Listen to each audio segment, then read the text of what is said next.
By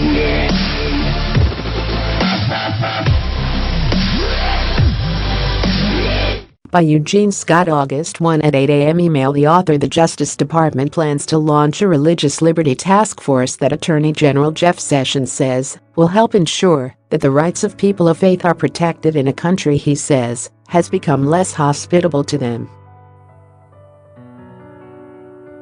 Sessions on Monday said the new task force will help the Justice Department fully implement our religious liberty guidance, including making sure all of the department's components across the country accommodate people of faith. The mission, Sessions described in the announcement and a memo to Justice Department leadership, is broad and has left some fearful it's mainly aimed at protecting those who share Sessions' religious convictions. In October, Sessions issued 20 fundamental principles for executive agencies on how to apply religious liberty protections. Among them is the principle that free exercise of religion provides the freedom to act or to abstain from an action. Another principle states that the government should not impugn a person's motives or beliefs. But given Sessions' politics and his previous characterizations of those who think and believe differently from him, some have wondered how interested the former senator is in protecting the religious liberty of all people of faith. Critics shared their concerns on Twitter.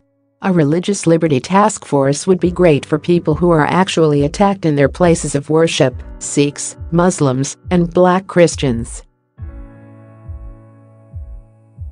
Cloaking white Christian supremacy under religious liberty is unacceptable. Broderick Greer, at Broderick Greer, July 30, 2018. The Religious Liberty Task Force is a cynical and cruel attempt to enable discrimination against LGBTQ people. That's all this is. It has nothing to do with religious liberty. It's about controlling the bedrooms and bodies of other people.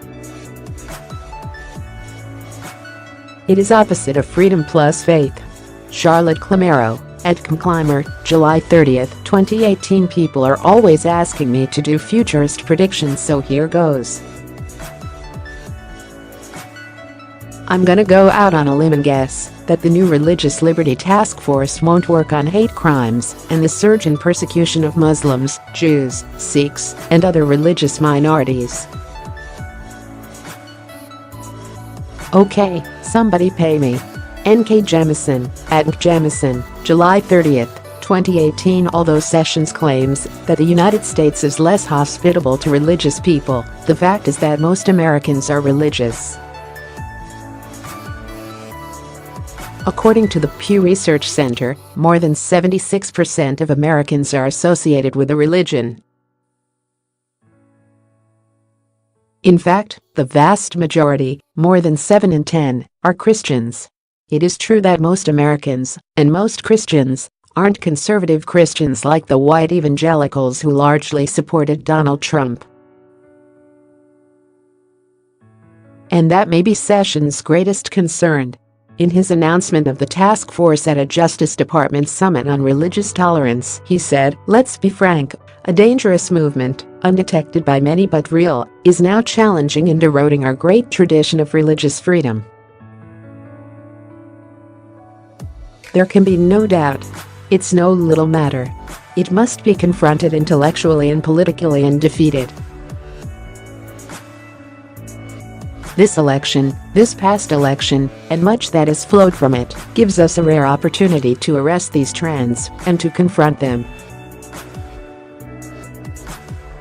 Such a reversal will not just be done with electoral victories, however, but by intellectual victories.